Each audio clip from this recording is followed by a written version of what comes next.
ஒரு சீடரோட குரு ஒரு சித்தரா இருப்பாரு, அவரோட சீடர் ஒரு சித்தரா இருப்பாங்க. அது யாரோ ஒருத்தர் குருமார்களை தான் இது பண்ணுவாங்க. அதனாலதான் நம்ம சொல்றது, எந்த ஒரு விஷயத்தையும் செய்யும் போது குரு வச்சு நம்ம செய்யணும், குருவோட கனெக்ட் இருக்கணும். அப்பதான் நமக்கு வந்து எல்லாமே கிடைக்கும். நம்ம எப்படி கல்வியில எப்படி நம்ம ஒரு குரு எல்லாத்துக்கும் அந்த மாதிரி தான். இப்ப அப்பா பைத்தியம் சுவாமி அவரோட பேர் வந்து எப்படி வந்தது அப்படின்னு நான் உங்களுக்கு சொல்லிடுறேன். அவர் வந்து 16 வயதிலே பழனிக்கு வந்துட்டார். சிறு வயதிலே துறவரம் வந்துட்டார். எனக்கு இல்லறமே வேணாம், எந்த இதுமே வேணாம், நான் வந்து வந்துடுறேன்னு சொல்லிட்டு பழனியில வந்து அழுக்கு சுவாமிகள் அவரை பார்த்துட்டு அவரை குருவா ஏத்துக்கிட்டார். சரிங்களா? சேலத்துல வந்து இவர் வந்து உட்கார்ந்துட்டாரு. அப்ப வந்து இவர் வந்து நான் பைத்தியம் சொல்லுவார். எல்லாருக்கிட்டையும் நான் பைத்தியம்பான்னு சொல்லுவாரு.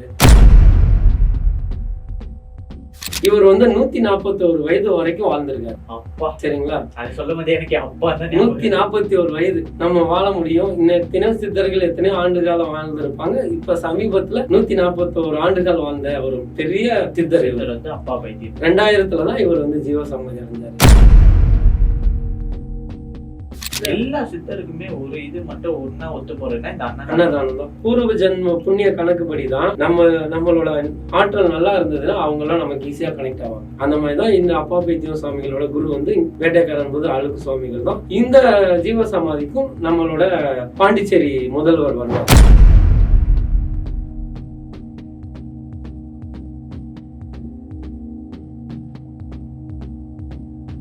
வணக்கம் சார். வணக்கம். நீங்க வந்து சேலத்துல வந்துட்டு மாயம்மான்னு ஒரு சித்தரை பத்தி பேசுனீங்க. இப்ப வந்துட்டு நிறைய பேர் நம்ம பக்தியோட நேயர்கள் என்ன கேக்குறாங்கன்னா, அதே சேலத்துல வேற ஏதாச்சும் சித்தர் இருக்காங்களா, இல்ல இவங்க ஒருத்தவங்க மட்டும் தான் இருக்காங்களான்னு கேக்குறாங்க. இல்ல, இருக்காங்க. சேலத்துல இருக்காங்க. இப்ப அந்த சேலத்துல இருக்கக்கூடிய இன்னொரு சித்தரை பத்தி நான் உங்களுக்கு சொல்றேன். கண்டிப்பா சொல்லுங்க. கண்டிப்பா. அப்பா பைத்தியம் சுவாமிகள் சொல்லிட்டு. அப்பா பைத்தியம். ஓகே. அவர் ஒரு ஜீவ சமாதி சேலத்துல இருக்காரு. ஓகே. அவரோட குரு வந்து யாருன்னு பாத்தீங்கன்னா, நம்ம ஏற்கனவே சொன்ன மாதிரி வேட்டைக்காரன் போது அழுக்கு சுவாமிகள் தான். அவரோட சீடர் தான். நான் எப்பயுமே சொல்லியிருக்கேன், ஒரு சீடரோட குரு ஒரு சித்தரா இருப்பாரு, அவரோட சீடர் ஒரு சித்தரா இருப்பாங்க. அது யாரோ ஒருத்தர் குருமார்களை தான் இது பண்ணுவாங்க. அதனாலதான் நம்ம சொல்றது, எந்த ஒரு விஷயத்தையும் செய்யும் போது குரு வச்சு நம்ம செய்யணும், குருவோட கனெக்ட் இருக்கணும். அப்பதான் நமக்கு வந்து எல்லாமே கிடைக்கும். நம்ம எப்படி கல்வியில எப்படி நம்ம ஒரு குரு எல்லாத்துக்கும் அந்த மாதிரி தான். இப்ப அப்பா பைத்தியம் சுவாமி அவரோட பேர் வந்து எப்படி வந்தது அப்படின்னு நான் உங்களுக்கு சொல்லிடுறேன். அவரோட இயற்பெயர் வந்து கிருஷ்ணராஜ். ஆமா. அவர் வந்து 16 வயதிலே பழனிக்கு வந்துட்டாரு. சிறு வயதிலே துறவரம் வந்துட்டாரு. எனக்கு இல்லறமே வேணாம், எந்த இதுமே வேணாம், நான் வந்து வந்துடுறேன்னு சொல்லிட்டு பழனியில வந்து அழுக்கு சுவாமிகள் அவரை பார்த்துட்டு அவரை குருவா ஏத்துக்கிட்டாரு. சரிங்களா? சேலத்துல வந்து இவர் வந்து உட்கார்ந்துட்டாரு. அப்போ வந்து இவர் வந்து நான் பைத்தியம் சொல்லுவாரு. எல்லாருக்கிட்டையும் நான் பைத்தியம்பான்னு சொல்லுவாரு.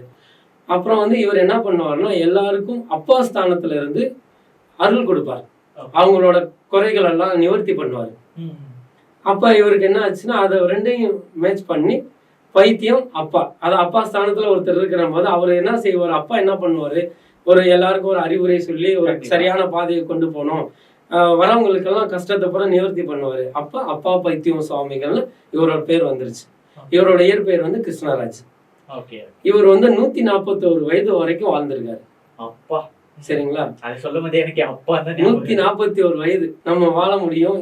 இன்னும் சித்தர்கள் எத்தனையோ ஆண்டு காலம் வாழ்ந்திருப்பாங்க. இப்ப சமீபத்துல 141 ஆண்டுகள் வாழ்ந்த ஒரு பெரிய சித்தர் இவர் வந்து அப்பா பைத்தியம். 2000 தான் இவர் வந்து ஜீவ சமாதி அடைஞ்சாரு. 24 வயது தான், 24 வருஷம் தான் ஆகுது.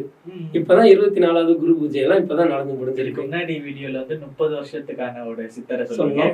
24 வருஷம் தான் முன்னாடி ஒருத்தர் நமக்கு ஜீவ அது சேலத்துல, அது ஒரு பெரிய நகரம். அப்ப பாருங்க, அது எவ்வளவு பெரிய இது நமக்கு கிடைச்சிருக்கு. இவர் வந்து முழுக்க எதுக்கு முக்கியத்துவம் கொடுத்தாருன்னா அன்னதானம் வந்து மிகப்பெரிய சிறப்பானதுன்னு சொல்லிட்டு எல்லா சித்தருக்குமே ஒரு இது மட்டும் ஒன்னா ஒத்து போறதுன்னா இந்த அன்னதானம் தான். உணவு தான். உணவால கொடுக்கும் போது எல்லாமே மாற ஆரம்பிச்சிடும். அந்த உணவு மருந்தா மாறும். அந்த இடத்துல மருந்தா மாறும்போது நம்ம உடம்புல இருக்கக்கூடிய எல்லாமே வந்து சரியாக ஆரம்பிச்சிடும்.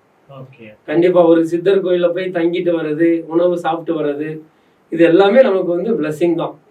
அதாவது நம்மளோட பூர்வ ஜென்ம புண்ணிய கணக்குப்படிதான் நம்மளோட ஆற்றல் நல்லா இருந்ததுன்னா அவங்க எல்லாம் நமக்கு ஈஸியா கனெக்ட் ஆவாங்க. அந்த மாதிரிதான் இந்த அப்பா பைத்தியம் சுவாமிகளோட குரு வந்து வேட்டைக்காரன் போது அழுக்கு சுவாமிகள் தான். இந்த ஜீவ சமாதிக்கும் நம்மளோட பாண்டிச்சேரி முதல்வர் வருவார். வந்து அவர்கிட்ட நிறைய ஆசைப்பட்டிருக்காரு. அவரே சொல்லியிருக்காரு நீங்க முதலமைச்சர் ஆவீங்கன்னு சொல்லிட்டு. அந்த அளவுக்கு அவரு தீட்சை அவரு கொடுத்திருக்காரு. அதே மாதிரி பாண்டிச்சேரியிலயும் ஒரு கோயில் இவர் கட்டியிருக்காரு நம்ம ஐயா, பாண்டிச்சேரி முதல்வர் அப்ப ரங்கசாமி ஐயா.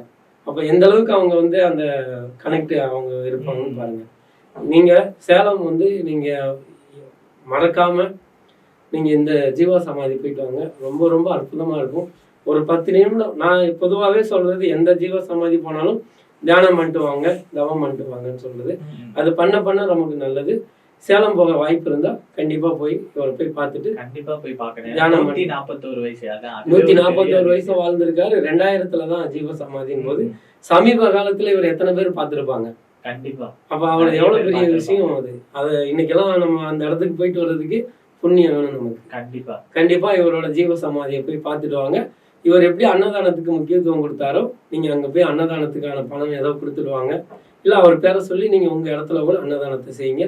உங்க தொழில், உங்களோட குடும்பம் எல்லாமே நல்லபடியா வளர்ச்சி அடையும். 18 சித்தர்களும் நமக்கு ரொம்ப ரொம்ப முக்கியம். அவங்களோட பின்தொடர்ந்துதான் இவங்க எல்லாம் நமக்காக அருள் கொடுத்துட்டு இருக்காங்க. இன்னைக்கு வந்து கலியுகம், எவ்வளவோ போட்டி பொறாமைகள் உள்ள காலத்துல இந்த சித்தர்கள்லாம் நமக்கு வந்து நல்ல விதமா நமக்கு கிடைச்சிருக்கு. எல்லாரும் இன்னைக்குள்ள இளைய தலைமுறையினர் எல்லாருமே வந்து இவங்கள வந்து ஃபாலோ பண்ணணும் அப்படின்றது என்னோட அன்பு வேண்டுகோள். ரொம்ப அழகாவே சொன்னீங்க. இந்த சித்தர் வந்து ரொம்ப இன்ட்ரெஸ்டிங்கா போச்சு. இதே மாதிரி இன்னொரு சித்தர் வீடியோல நம்ம சந்திக்கலாம். கண்டிப்பா. நன்றி நன்றி நன்றி.